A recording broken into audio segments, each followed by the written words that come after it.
Hi guys, welcome back to Unveiling Narratives. I'm your host, Jimmy, and I want to let you all in a little secret I discovered as I was fighting through a zombie-infested theme park. Many people may enjoy the various rides and games there, but the Carousel, it's hiding a little something. I've put together all the clues and cracked the code. The Carousel is Mr. Satan's wild ride. Now, what exactly do I mean by that? Carousels are often compared to a cycle of sin, but I see it as something much deeper and potentially far more sinister. I'm sure all of you know what a carousel is. Some of you may also know it as the merry-go-round, a simple ride in which riders sit on horses that are rotated around in circles for a while before stopping to let the next people in line get on. Now, a carousel can be divided into 4 parts. Without one of these parts, the carousel cannot properly operate. These parts are the ride operator, the carousel's frame, the horses that spin around with the frame, and the people riding the horses. But Jimmy, I hear you ask, what's so evil about the carousel? Well, I'm glad you asked. How about we look at the symbolisms behind it? The operator behind this operation is none other than a demon. The demon controls everything behind the scenes. The frame is a picture of a false church or preacher that's being controlled by the devil to perform his wicked whims.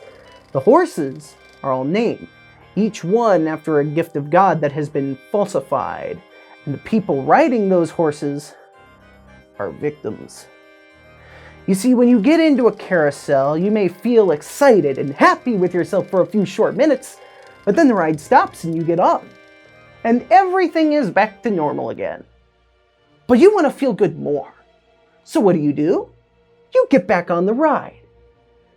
This need to feel good causes us to build a dependence on false preachers.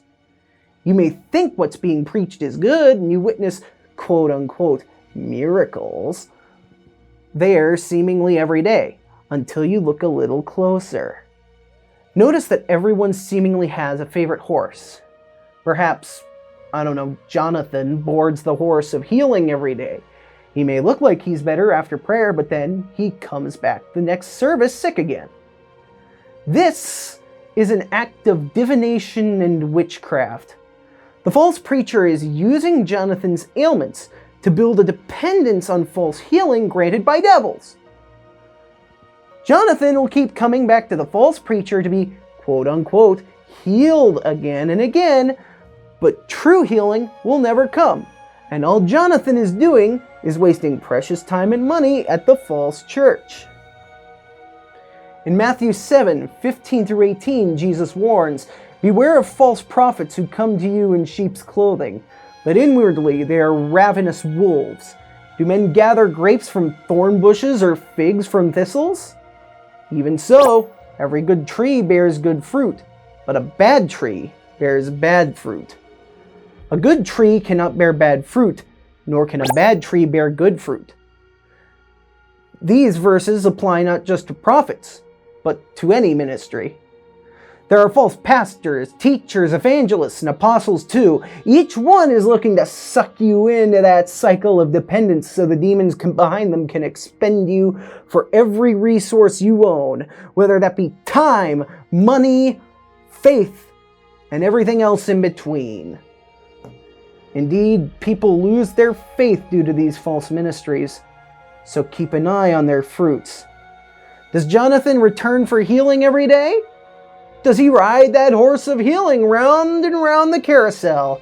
Or is he being truly healed by a ministry that uses the real gifts of God? So be on the lookout.